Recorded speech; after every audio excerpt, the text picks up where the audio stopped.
tuned into Tampa Bay's RBLR Sports. Hi, hello, how are you doing? My name is Liz, that's JD, and this is RBLR Sun. Good JD, morning. how you doing? I'm doing good. It's really good to go into a break when you won a game dominantly over your closest rival to like as your last game, because now I get 2 weeks of like hell yeah instead of like spiraling. So that's really good. The only thing keeping me going right now are the various international games that are True. playing, because Those are I good. need something to watch. I was gonna say, how are you doing? But it doesn't sound great over there. I'm missing my son's soccer. Well, we'll get a little bit on Saturday. Like the teeniest bit, but yes. The littlest bit. We have some details on that a little bit later on the show for everybody. Good morning. Happy Wednesday, I guess, if you listen on the day this comes out. Yeah. But that doesn't mean there's no news, because we actually have a pretty busy show today. Considering we don't have a preview or a match recap. Yeah. This is what I wanted every episode to be during the midseason break when I joined the show, and there was like nothing. We were like, we saw in the background of an Instagram story something, and now it's like we just wait till the summer, the month and a half we have off, where they don't announce anything till like 2 weeks before, and we're just sitting there like, give us the that's news. when I'm gonna start like a Sun Football Manager save and just give updates about how that's going or something, you know. I'm here for it. You know who would be the number one player on my Sun Football Manager save would probably be, who would that be? Our first team player of the month player, Sidney Nasello. What a transition. Low key the Sun goat. High key the Sun goat. Yes, so we have two players on the team of the month. We have Sidney Nasello on first team. She has had 3 goals in 3 matches, 1 versus Spokane and 2 versus Fort Lauderdale. And then there's one in the middle where she didn't score, but we don't have to worry about that. And all 5 shots that she has taken, and they are including the last week of January and the February team of the month. So all 5 shots she has taken were on target. She was pretty much just so good in the fluted game that like alone kind of got her on the team of the month, I would say. Yep. And then we had Sabrina McNeil on the bench for second team. And they did not give stats for that one. And it's super hard to find just 1 month of stats. So really all I found was that she assisted Nasello on that 1 goal for Spokane. But honestly, we needed that 1 goal. Vibes based. Yeah, I mean, she's on the bench with like Jasmine Hamid, so like it's not a bad place to be. We take those. Yeah. We also had a friendly versus Racing Louisville. Do we know anything about it other than it happened? No. Because why would they tell us anything? There was nothing on the Racing Louisville Twitter. There was nothing on our Twitter. Nada. Louisville didn't even tweet anything. They retweeted the Sun's post. Yes. We couldn't. So they didn't even get an original content tweet. The only post on the day is that they went to I looked today. The only post on the day was that they went to a CrossFit gym in Orlando, presumably after our game. They drove back to Orlando, I guess. Yeah. Because that's where they were based for preseason. Yeah, there's one post where everybody's smiling. That's all we know. Yay, they had a great time. There may have been soccer at one point between the two of them. Pictures together. It was both team photo together, so that would say that it was fun, and that's all you can really ask for.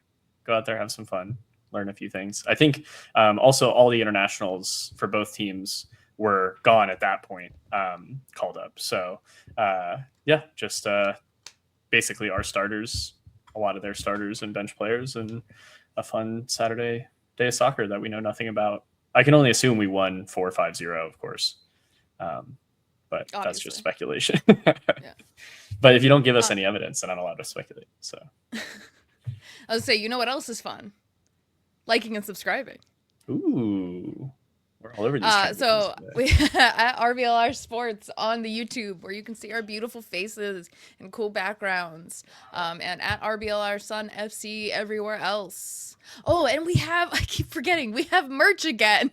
Ooh. Crap, what was Super producer Eureka, can you send me the merch link again? Oh no, it's like shop.rblrsports.com. It's like the same thing every I think time. it's the same thing. Do you have the I think it banner is the in the same. banners folder on the overlays? Oh, is it? Is it there? Wait. Oh yeah. Look at that. I did. Look at that. Nailing it tonight. Yes, shop.rblr Sports. Use code HEATWAVE for 10% off. And I did all my plugs.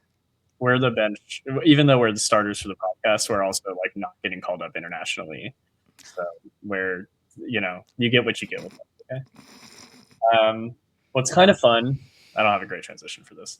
What is fun happening with the Sun, though, is that we had some players in camp that I can give you a ton of detail about now because legendary Sun player Jordan Zaid on hashtag ZaidTrain tagged them on an Instagram post. And that means that we know who they are and I can tell you stats about them and that they were at least in camp with the Sun enough to be invited to Fun Drink Friday with Jordan and Jilly. So I believe that was the post. It was on a Friday. So here's your rundown on two players who were in camp with us and some additional details. The first is Kiana Crop. We got a great rundown on Kiana from polkeagles.com. That is the Polk State sports website with stats about their players. Obviously, she goes to Polk State. And thank you, Ryan Scharf, for finding this article in the same Twitter search that I do. And I scrolled past it for some reason. I didn't block it. So, but thank you, Ryan, for pointing that out to me. So here's a rundown on Kiana because the article did actually have some information about the Sun. It was about her trialing with us, which I love to see a student reporter give us a scoop, essentially.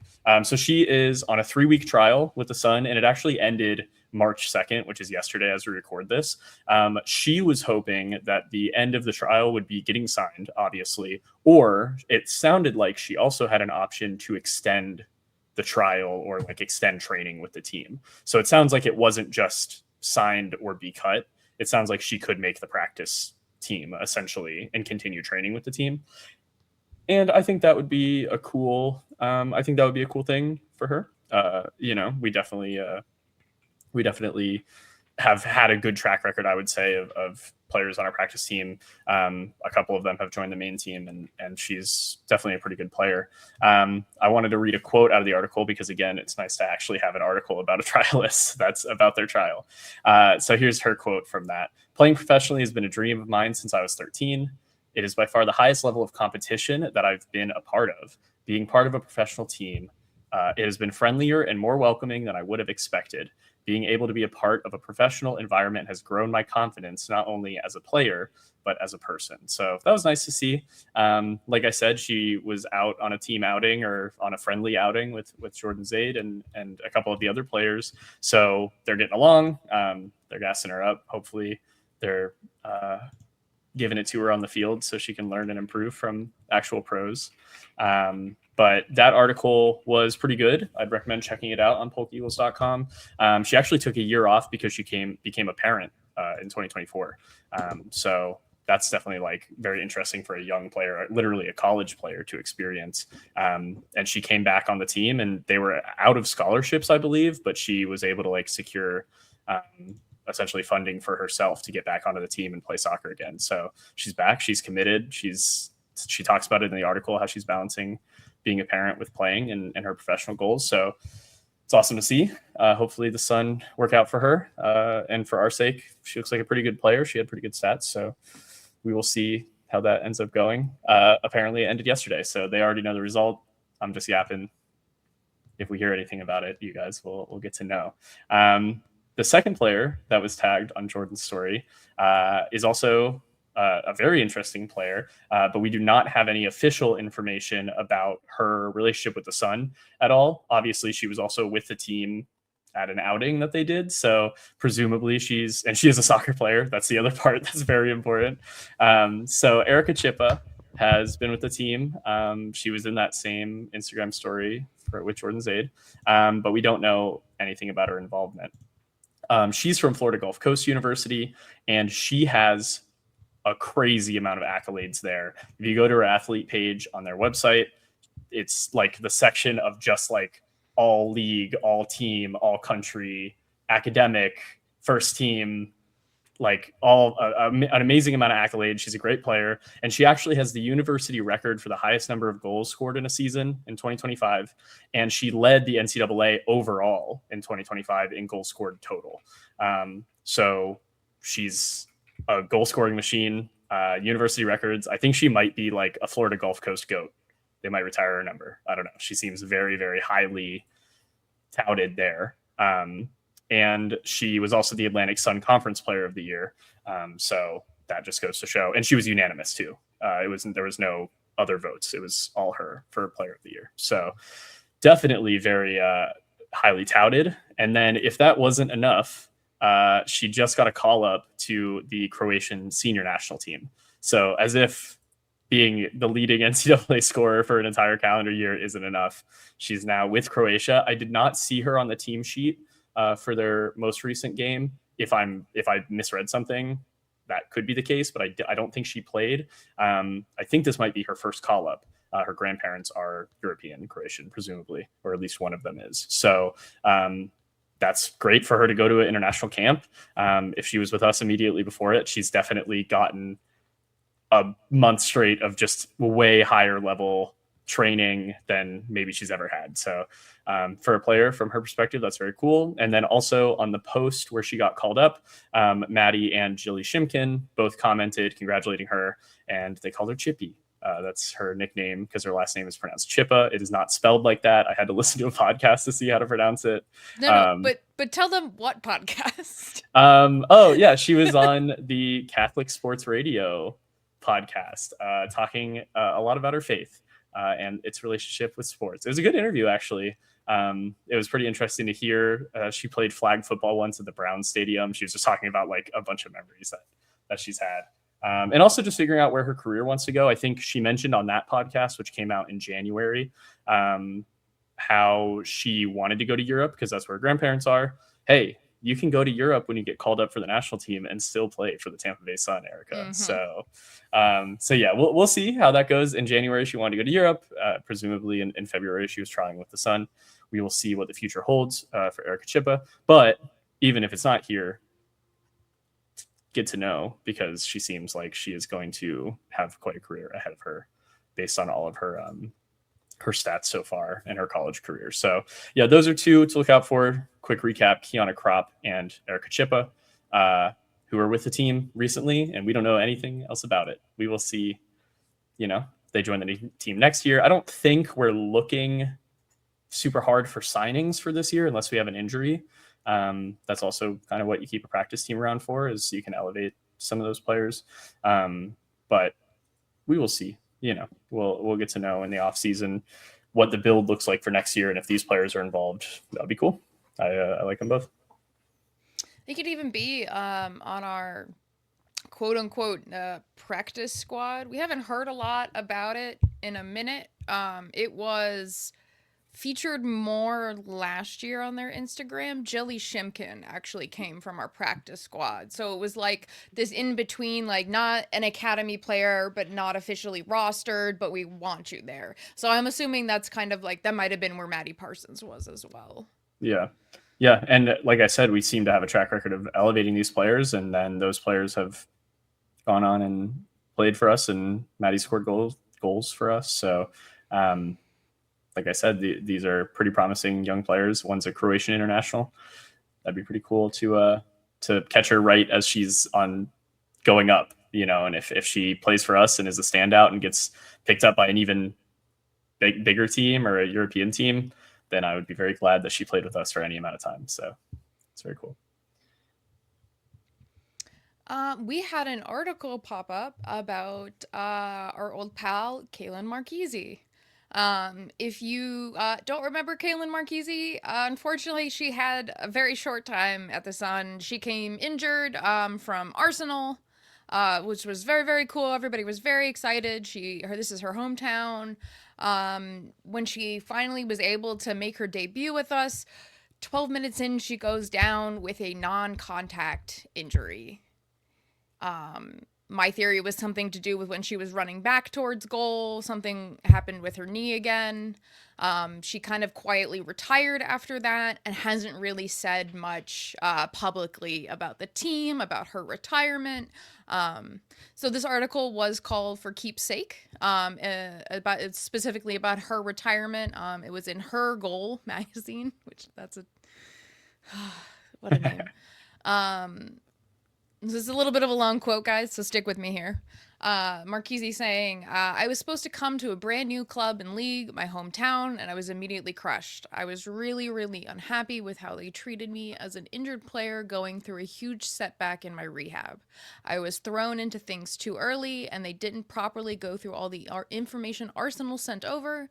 When I finally got back, 15 months after my initial surgery, within around 12 minutes of playing, I partially tore my ACL again. I had just gotten a cyst drained in the back of my knee and had steroid injections, so I had to wait a month for surgery, which I know for a lot of people isn't too long, but it was already a long road.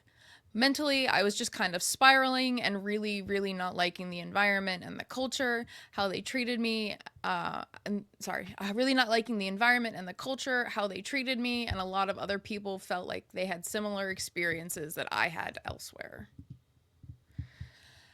We did reach out to the Sun front office to see if they had any statement. Christina Uncle, I'll be honest, it's kind of like a pretty boilerplate statement. I'll put it up on the screen for those of it watching on YouTube, and I'm also going to read it. Christina Uncle saying, we are grateful for the professionalism and commitment Kaylin demonstrated while representing the Sun. It was an incredible opportunity to bring Kaylin back home to play in front of her friends and family.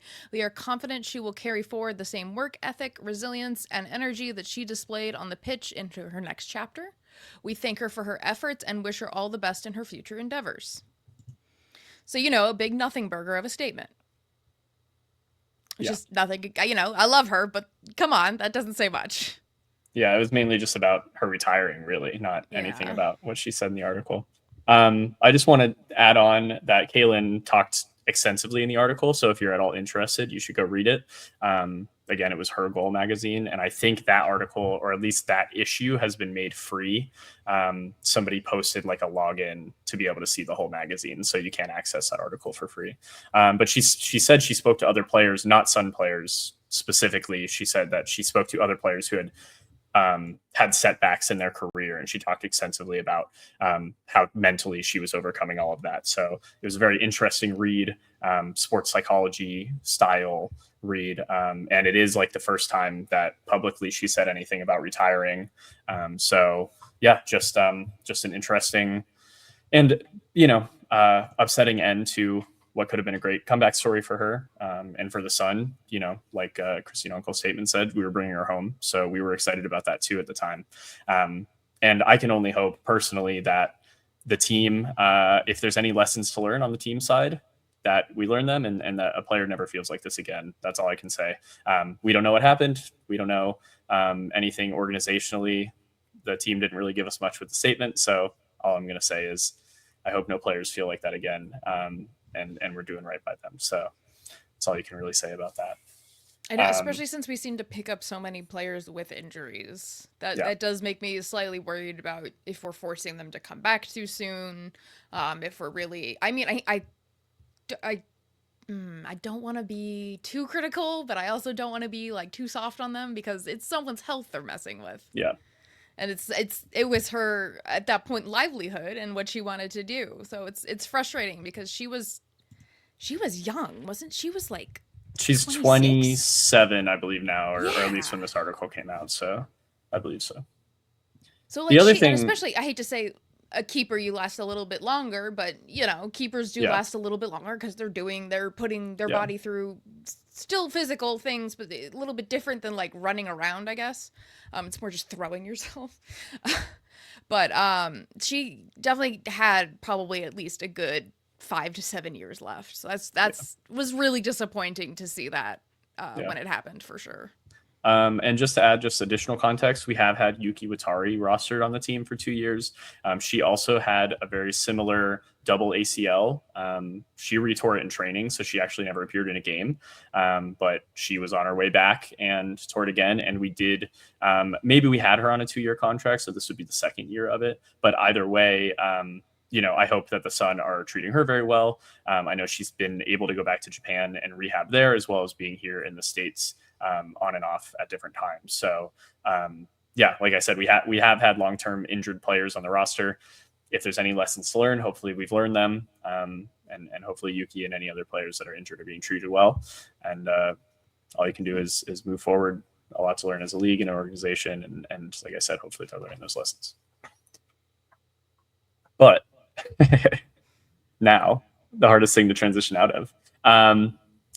The league has a cool series that they're starting up on their YouTube channel called Built for Success. It is like a docu-series, and it is about individual players, and it's a more in-depth, intimate kind of one-on-one background about a player. They interview coaches. In the first episode, they interviewed family members, and we have an episode coming out tomorrow, which would be today if you're watching this on the day we release it, about Jordan Listro. So that's pretty cool. The first episode is about Amina Ekic up in Lexington. So that episode was about 8 minutes long. And like I said, they talked about her being, playing for her hometown club in Louisville. So I assume Jordan will be a very similar story. And I really liked the first episode. I did get to watch it today, and it gave a lot of important context and background. And like I said, in the women's soccer space, and especially in the Super League, and we've talked about it before, not having names, not having stories attached to them that really draw you in. This is the league doing something exactly like that. So I definitely applaud, for one, the fact that this exists. Amina Ekic does not play for the Tampa Bay Sun. She's a very good player, though, and I do now have a lot more additional context when I see her play and think about her, position in Lexington and what she means to that team. And so this episode should give us a good amount of context about Jordan's place in our team. And obviously she's the captain, but just knowing, just a little bit more about her background and her mentality and things like that. These are the kinds of things that you can build up as a league and get people interested and get people to know the names and the stories more in depth. So I'm fiending for this kind of content. They're coming out with some. It's about a Sun player. Very excited to watch that tomorrow. We'll see how that goes. I'll probably, if you haven't seen it by next week, we'll definitely watch it and we'll let you know how it is. More Sun player news, but not Sun player anymore. Maybe, possibly. I'm sorry. We're on Tosh Flint watch constantly since January. We knew she was in Denver. We broke that she was in the background of an Instagram story. Then Denver officially announced it along with our loan that we received, Faith Weber. And I don't know, she was at their media day. She's in a full kit and she's on their roster page. She's got a picture with her name. She's on the roster page for the Denver Summit. What do they call them? Summiters? I don't know.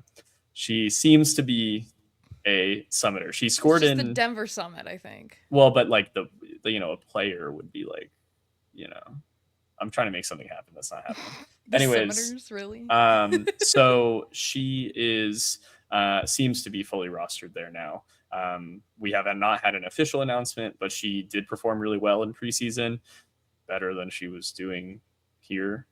So I wouldn't be surprised if they wanted to keep her. And also, we talked in a previous episode about her history with the head coach over there, and that they were at Manchester City together. So these kinds of things are going to happen when you have good players. Other people are going to want them permanently, maybe. So we're looking for any kind of announcement that comes out about that. But they got her in a kit and they got her on the roster page, and the season is about to start. I'm thinking she might be there forever. So this one hurts. This one does hurt. I know she didn't have the greatest season this year. Yes. But it's hard because when I was like so jazzed for all these new players, the team asked me in the heat wave to come like greet her at the airport, and it was really cool. Yeah. Yeah, she's definitely an OG. She's forever a Sun.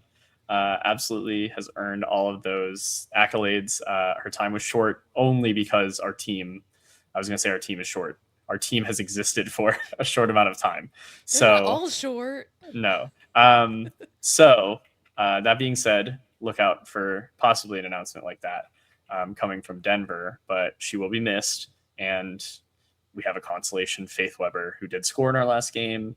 You know, it's not so bad. She has the same amount of goals Tosh did this season. No, actually, Damn. she had. What did Tosh even score earlier on? I don't even know if she did. I don't think so. Well, so we got an upgrade at the position, and no worries, we'll move on. We love you, Tosh, and we hope you have fun in Denver. And honestly, that's not our league, so honestly, I hope you guys win it all, and she scores 10,000 goals. And yeah, that's good to go.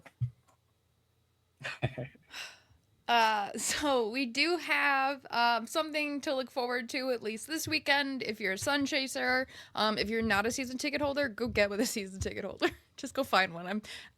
I don't think there was a limit technically on the number of people you could bring. Able to plus a couple for sure. Yeah, I don't technically think there was one. Somebody said like, "Oh, I got 3 spots because I have 3 tickets," and I was like, I don't remember reading that anywhere. I was gonna put down as many people as I got 2 and I have 1, so you know. What? Tia's not coming? She doesn't want to come out. I got 10 in the morning? I got 2 RCPs. Oh, but you only have one season ticket. That's right. Yeah, okay. Yeah. I was like, wait, what? No, I want Tia. I also got 2 season tickets for next year, just so you know. Yeah. So. Yes, the sun color glasses are on. We both renewed. We think that we are hoping for more for improvements in the next season, and they have learned a lot. Yes. But if you are a season ticket holder, sorry, I got way off track. We are having a friendly versus USF women's soccer, coached by the Sun coach-in-law. The other Brown. Am I wrong? The Brown and the Schulte Brown. I like calling him Mr. Brown because when I call him Chris Brown, it doesn't make me feel good inside. I understand. So, I also really like coach-in-law. Coach-in-law, yeah. I was gonna say step coach, but it would be in-law. Yeah. So anyway, if you don't know, if you're completely out of the loop, which I feel like is unlikely if you're an RBLR Sun listener, but Chris Brown, Coach Brown over at USF Women's Soccer, is the husband of Denise Schulte Brown, our head coach at the Tampa Bay Sun. And also they coached USF Women's Soccer together for 17 years, over 20 years now, counting his time there. So yes, it's all in the family. USF Women's Soccer, Sydney Nacello, the Browns. It's all Tampa Soccer, Tampa Women's Soccer. It's all the same people. So it'll be fun. I think that'll be a nice little Saturday morning activity for us. Yeah, I'm reading here that we will be signing autographs. RBLR Sun will be there signing autographs. So that offer is at every game. If anyone wants to come over to the supporter section, we're both there. Happy to sign anything you have. So if you can identify Eureka, he might have an RBLR sticker on him, and then we might be able to sign that sticker. So that's your challenge. Yes, we'll have fun on Saturday morning. Yeah, it's going it's very early. It's at like 10 a.m. I've never been to the Ybor, the training facility. I've never seen it. I've never driven past it. It literally still could be something that people are making up. I have no proof of it myself yet. So. Oh, I mean, I've been there and toured the facility twice. You could be lying to me. So I'll believe it when I see it. I'm not. I'll believe it when I see it on Saturday. Okay. I have pictures with a horse in front of it. That could have been anywhere. They could put a Sun banner on any fence. Okay. Speaking of stadiums that don't exist yet. Okay. I'll give you that one. Speaking of prospective stadiums, Sporting Jacksonville has officially made their big, and I'm going to say big ass stadium announcement. They are going to build a 15,000 seat soccer stadium for targeting men's first division, the new USL Premier division on the men's side, and also USL Super League, of course, on the women's side. On the women's side, they absolutely have the right to say they want a 15K stadium. I believe their average attendance is 8,000 or 9,000. They have been doing great up there. Okay, it might be lower than that, but it's been very high. No. That's what they're saying it is. Oh, okay. There's no freaking way. Well, if they can lie and people somewhat believe it like I do, then they're close enough to ask for a few thousand more. They're definitely in the best position in the Super League this year out of any team to say that they deserve a 15,000 seat stadium. So this is very good for them. I love to hate it, but also it's one of my most likely away days as well. So if they have cool facilities, that's cool. A little bit more detail about it. Of course, there's articles all over the place if you want to read the intense details about it. But overall, it's privately funded. And I think that is going to be the biggest, like, oh, it's actually going to get done thing. Yeah, wait till you look up what it's privately funded by. Yeah. And it's going to be a mixed use area. Think the Battery around Truist Park. If you're familiar with the Atlanta Braves, they built that facility and they built almost kind of like an outdoor mall around the stadium, all like walkable area. There's concert venues, there's corporate offices, also kind of what the Sun Stadium proposal that we don't know anything about was, but this one is definitely inspired heavily by the Battery, and that has been an inspiration for a lot of stadium developments because it's made the Braves a ton of money because what the team does, or at least the company that like owns the team in the stadium, they retain ownership of the whole area and then they rent all of that space. So yeah, of course, there's the buzzwords. It's a hub. It's a social thing. They are actually going to have a deal.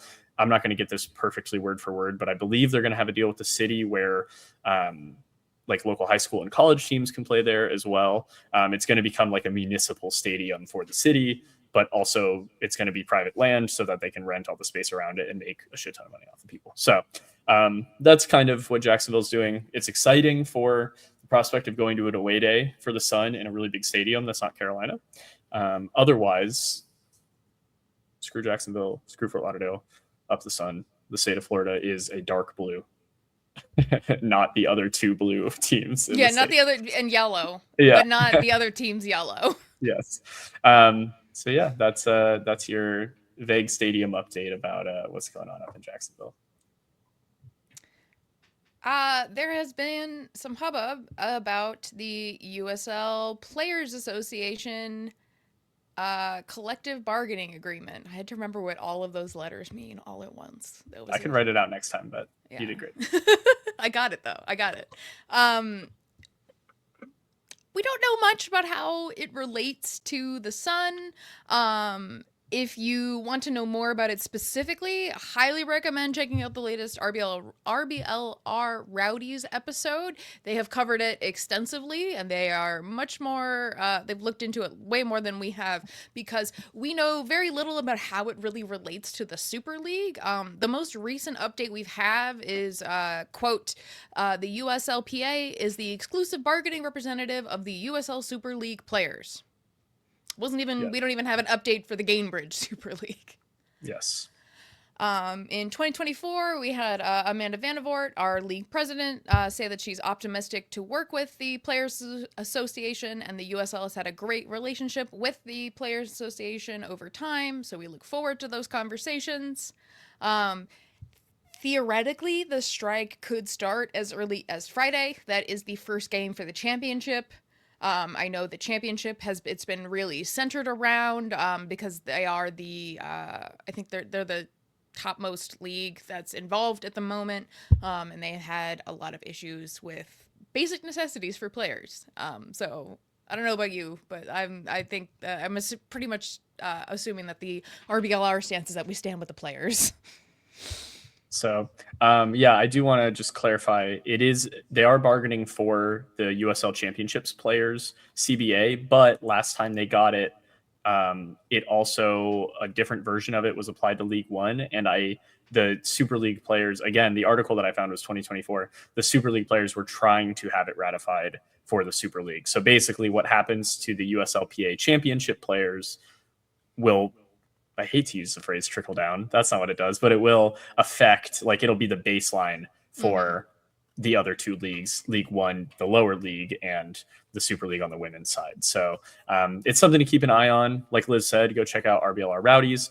They have a great interview with Kardik, who is absolutely an expert, written articles. I've seen tons of bylines in the last couple of weeks about the Players Association and the ongoing disputes. And also follow the Players Association on Instagram or Twitter, because they are posting some fire.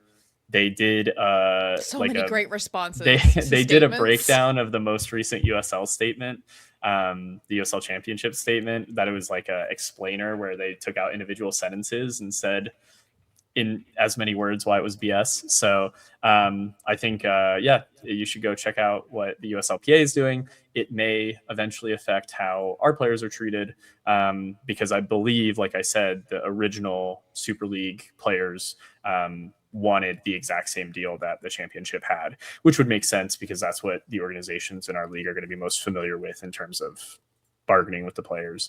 And the USLPA is the Super League players' bargaining organization. They're just busy with their own championship stuff right now. So if we have any updates about that stuff, we'll let you know. No, you go ahead. Yeah, I was gonna say, we have some other matches this week. We have Brooklyn versus DC Power on Saturday at 2 p.m. Both teams last played a little less than a month ago. They played on Valentine's Day, February 14th. DC tied us 1-1. Brooklyn tied Fluted 3-3. So that should actually be a pretty interesting game. I kind of want to see how Brooklyn's doing, how Brooklyn and DC are going to do together, kind of like mid-tier teams. And then we have March 8th, Sunday at 1 p.m., Lexington versus Dallas. Dallas is coming off a 2-0 loss to Carolina, and Lexington is coming off a 3-0 loss to Jacksonville. So both teams are going to be out for blood. I think that's also going to be a really great match. It's at home in Lexington, so we will see how that goes. Lexington is going to be so mad. Yeah. They were definitely really mad about losing that game to Jacksonville. And #Sunwatch, we probably want Lexington to win that game because Dallas is in the mix of teams that we actually could theoretically reach before the end of the season if we want playoff hopes. So I'm looking at that DC Brooklyn game as like they're both near us in the table, that is to say in the bottom half. And so these are teams we'll have to pass. I'm like, I need a draw. I don't care if it's 0-0 or 5-5 or whatever. I want you guys only getting a single point. We really need 3 teams at the top of the league that get all the points off the other teams, and then we're the 4th team that sneaks into playoffs would be like the optimal outcome of all of this. So Lexington is in second. That game against Jacksonville where they lost 3-0 was the first second place team in the league. Jacksonville proved by far they deserve to be first. And like I said, Lexington taking points off of Dallas and retaining their second spot. I don't think we're getting second or first this year. Helps us in the playoff picture overall. If you want to watch those games with bias, which I always feel like if I'm watching a game, I need to have like, okay, but how does this affect? How can I make it about me? You know? So. Yes, this is your weekly reminder. We're not out of the playoffs yet. We are last, not out of the playoffs yet. I didn't see no E on the lineup or on the table, so. And then kind of finishing up for today, we had one International Sun kind of appearance. Sydney Schneider was on the bench for Jamaica. This was Tuesday, March 2nd. They won 3-2 over, and I didn't put who they played, and I think it was Nicaragua. Of course, I didn't put who they played. Good job, Lizzie. Well, they played someone. Sydney was on the bench. Yeah, she was on the bench. And to be fair, I was like, oh, why is Sydney on the bench? And then I go and I look up their starting keeper, Becky Spencer. She's just the starting keeper for Chelsea. No big deal. That would do it. So. So just a quick scoring recap. Bunny Shaw, we know and we love her, scored in the 37th and 58th. And then Shania Hales made it 3-1 in the 68th. Nice. So, I did not see any other dates for any of our players. I know Braylon Galt she played in one match, for Scotland for their U19 team. But she didn't repost that the match was happening until after it happened. So I missed it. Heard. I saw her post and I was like, oh my God, they're playing. What are they playing? And then I go to the Scotland Instagram and it was like a 2-2 draw or something like that. And I was like, oh, Is that like YouTube? Like, how do you even watch like a Scotland U19 women's? Like, how do you even watch that? You hope that they provide links, or you find the slightly more better than legal links that I can provide in the Heatwave Discord. Damn, okay. Liz is the plug, I guess. You get 40 minutes into an RBLR Sun episode. Liz is gonna hook you up. Yep. Yeah. All the more reason to join the Heatwave Discord, by the way. Invites are on the Heatwave Instagram page. Yeah. Well, big week with no games. Big week regardless. Yeah. I would prefer games. We will try to write down and cover as much as we can for that scrimmage, but yes. I feel like it's going to be a very vibes-based game. I'm going to be watching. Well, first of all, going to have my USF soccer scarf, of course. Any chance I have to tongue-in-cheek cheer against my... You should get all the alumni to sign it. Ooh, that's a good idea. If it wasn't a winter scarf, it's a winter scarf, so that feels like harder to sign. But anyways, any chance to tongue-in-cheek cheer against my favorite team? It's like my college, it's like, then I take that opportunity.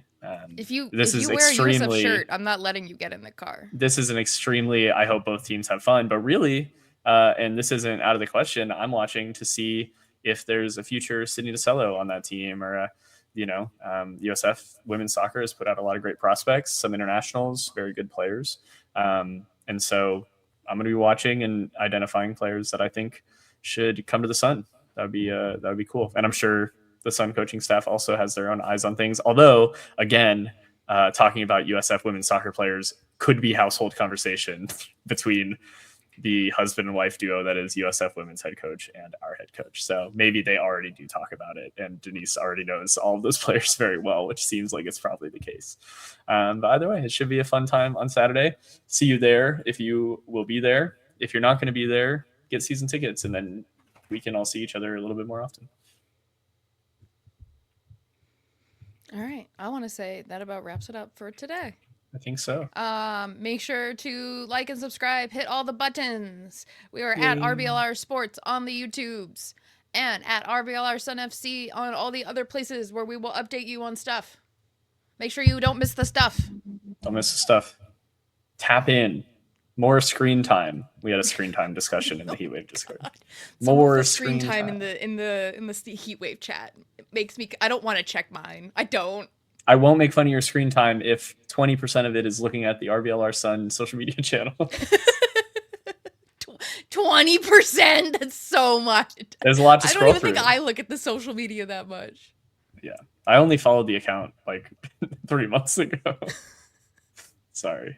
Not to put anyone on blast, Okay. All right. We'll see you later. Bye. Thank you for tuning into this presentation by RBLR Sports. On your way out of the stadium, please remember to like and subscribe.